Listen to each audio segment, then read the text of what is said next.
Madame la Présidente von der Leyen, mes chers collègues, l'Europe mérite mieux que le silence, mieux que l'opacité, mieux que l'autoritarisme bureaucratique. Depuis 6 ans maintenant, vous dirigez cette Commission avec une verticalité jupitérienne, coupée des réalités, coupée des peuples, coupée même, trop souvent, des valeurs qui ont fondé notre continent. Le Pfizergate n'est pas une erreur administrative, c'est un abus de pouvoir.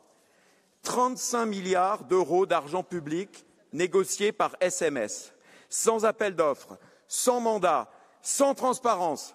La Cour de justice de l'Union l'a confirmé, vous avez agi seul, en dehors de tout cadre démocratique. Cette faute n'est pas seulement la vôtre.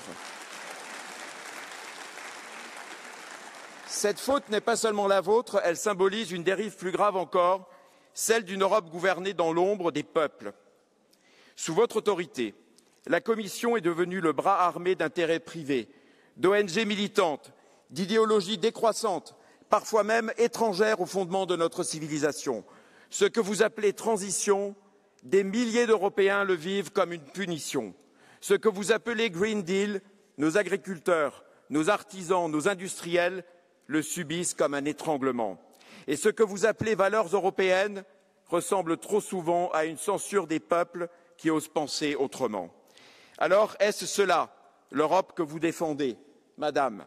Une Europe où les décisions se prennent sans débat, une Europe qui signerait dans le dos des citoyens des accords commerciaux comme celui du Mercosur, qui exposera davantage encore nos filières à une concurrence déloyale, une Europe qui affaiblit les nations tout en se rêvant en empire?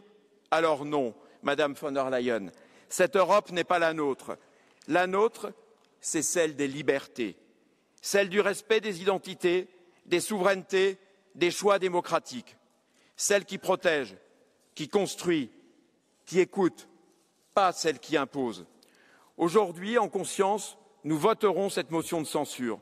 Ce vote n'est pas simplement un geste d'opposition, c'est un acte de responsabilité, car il ne s'agit plus seulement de vous désavouer, il s'agit de dire qu'un autre chemin est possible. Un chemin où l'Europe redevient un projet et une promesse, non un système, une superposition de normes et de menaces. Les peuples d'Europe n'ont pas besoin d'une Commission toute puissante, ils ont besoin d'une Europe à leur image. Et si ce mandat doit s'achever sur un signal fort, alors qu'il soit celui-ci, le retour du politique, le retour du peuple, le retour du réel.